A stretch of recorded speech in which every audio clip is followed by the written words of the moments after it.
All right, welcome back. Our NBA season previews for the upcoming season. Matt Hanifan is here with me to discuss the Cleveland Cavaliers. Last year, they got off to a hot start, suffered some injuries, almost fell off the face of the earth after Jared Allen went down. Talk about maybe how their season went last year, and yeah, we'll just start there. I mean, you already said it. Yeah. I mean, this team got off to ridiculously, I don't want to say ridiculously, but they got off to a very hot start. Then they suffered injuries, especially to their backcourt with Rubio, Rondo, Sexton, Colin Sexton. I think he only played like 11 games last year. And then, of course, injuries later in the year to Allen. Yeah, that one killed. And it kind of, all of that combined, just kind of on top of itself, just cratered not their season, but they did make the playoffs. They went 44 and 38, something like that. They just missed it. But that aside, this was a very, like, when I remember when that Markkanen trade went down, we're all like, all right, how is that going to work in the front court? They're too big. They're not quick enough, yada, yada, yada. But they had as good of a season as you could expect for a team that won 20 games or so the year before.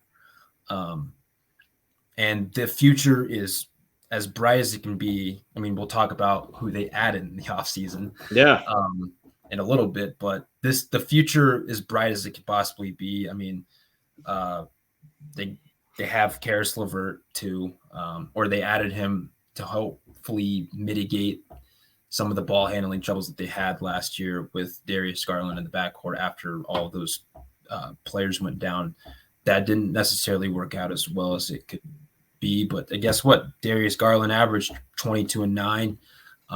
Evan Mobley, who I don't even think I've mentioned his name yet, was I think I would say probably one of the best rookies in the league in a class where there was multiple very good rookies that showcased themselves last year. And Evan Mobley is freaking awesome in terms of, like, he can space the floor. He's a good playmaking big. He has all these guard skills. He's an all-worldly defender. I mean, you pair that with Jared Allen, you pair that with Darius Garland, and you have a good three. Now, if you want to just transition into the acquisitions, they acquired Donovan Mitchell.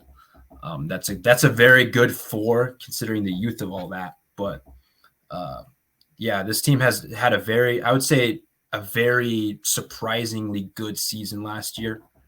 I know I'm rambling a bunch, but I think they had an incredibly good season.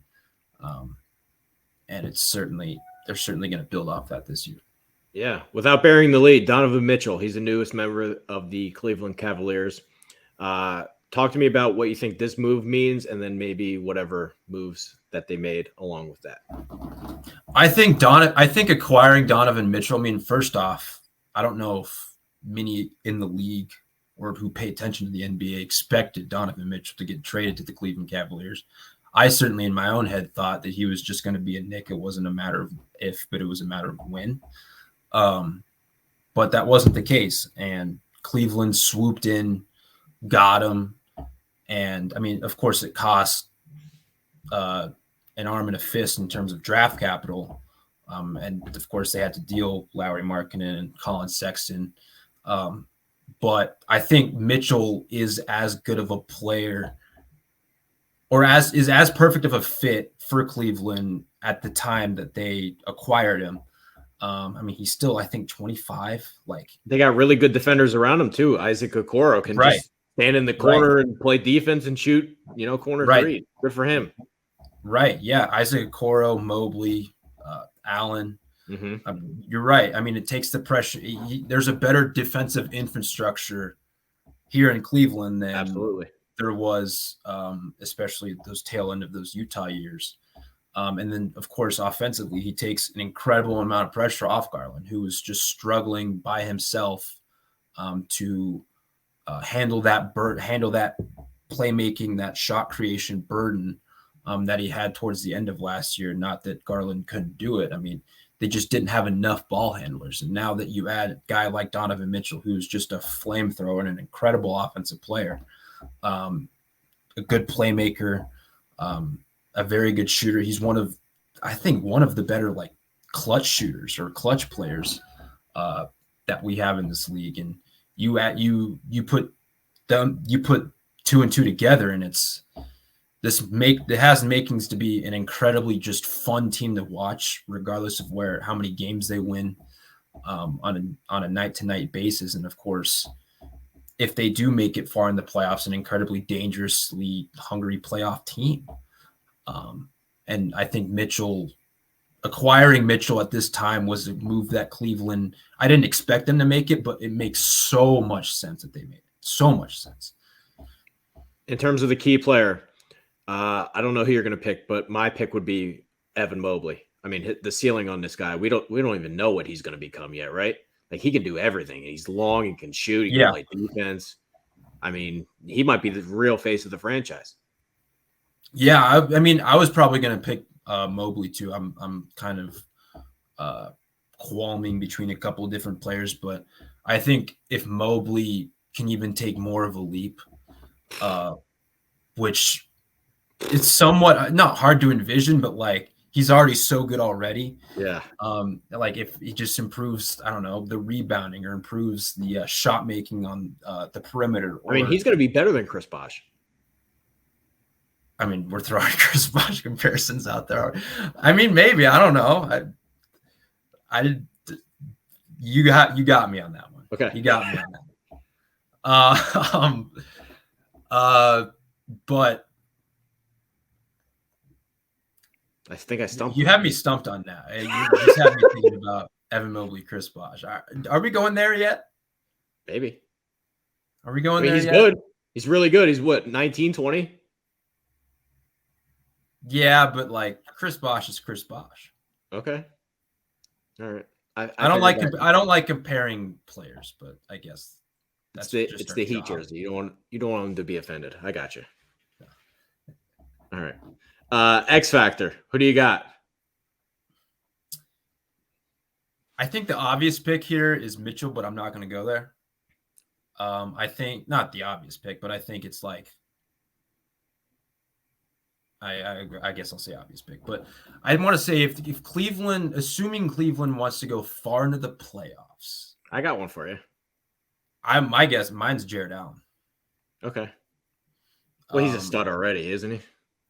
Yeah, but it's just one of those things where it's like if you want to win a series, if you need to win a series, or I mean, of course, you're gonna need stellar performances from Mitchell, Garland, et cetera, but like if you really need to win a series, like who's going to be like the important X factor? And I think Jared Allen, because of how potent he is defensively, and of course when it gets into those great and grimy situations, I think you're going to need a strong rim protector. You're going to need a backbone defensively, and I think Allen could be that guy. And of course, we know how good Allen is as a rim runner and as a rebounder on both ends of the floor, and as a screener and as a roller and whatnot. But I think Jared Allen could be that guy, but I mean, pick and choose who you want. I mean, it could be Garland, it could be Mitchell, it could be Okoro, it could be you name it. Let me bring up a name we haven't talked about. Okay. After the Mitchell trade, where does this leave Karis Levert? This is the guy the Cavs traded for. This is a guy we thought, hey, he was going to fit into their offense. He was going to be a big scorer. And now that Mitchell's there, what do you do with him? He is X factor. X factor, but like he's that guy that could come in for 20 minutes and get you just buckets. I mean, That would be great for the Cavs. Huh? That would be great for the Cavs. That would be. But I mean, he is like critiqued as one of those players that's a little bit of a ball stopper. He's not the best playmaker in the world, but I think in the role that he'll be in this season, he might not have to be one of those players where he could just, again, come in off the bench for 20, 25 minutes and be a very productive, I guess, six-man, so to speak. I don't think they're going to be asking Karis Levert, especially when he's in similar lineups with Garland and Mitchell, to be this sort of super playmaker. He's just going to be a guy that comes in and gets buckets. And I wonder what his odds are for six-man of the year. if he's not, assuming he's not starting. I have no idea. But yeah, I mean, he could certainly be an X factor. That's another good one. Yeah. All right. Cavs prediction. What do you got? I feel bad for this. But currently I have him as like a 6/7 seed. What's wrong with that? Because with the team that they have, I want to put them higher. Because I think this is a really fun team. I mean, they were one of the best defensive teams in the league last year. Mm-hmm. I think they were 20th in offense in part because of the struggles that we talked about with the injuries and guys going down, dropping like flies. But I want to put them higher. But again, I think I don't know when this will get released, but we talked about this in other previews. I mean, the Eastern Conference is incredibly deep. I kind of have them in the same area as I do like Toronto.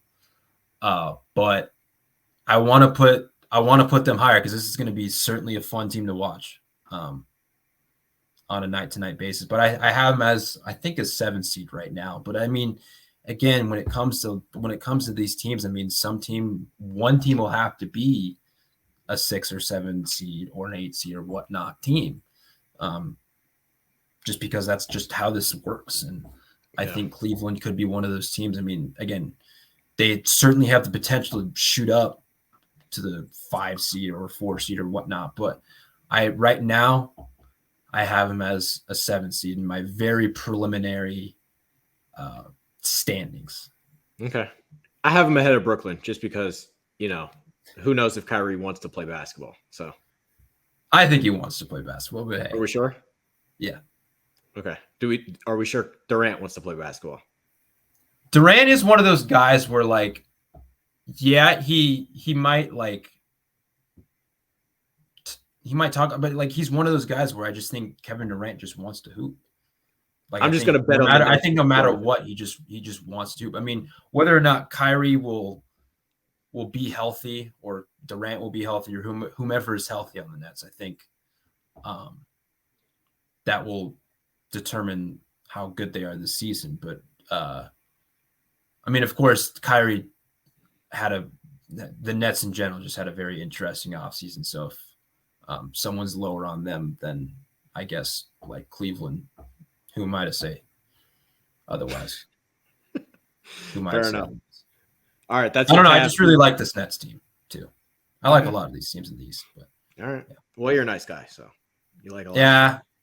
Yeah. Sometimes I could fall on the too optimistic side. Exactly. And be a little bit more mean. Yeah. Maybe. Maybe. All right. That's Matt Hanifan, MPH824. Some underscores in there. You'll figure it out and find them. Jesus. Myself, Trey Daubert. Go to the website, VendettaSportsMedia.com. Go to the YouTube channel where all the season previews are. Thank you guys for watching, and we will see you next time.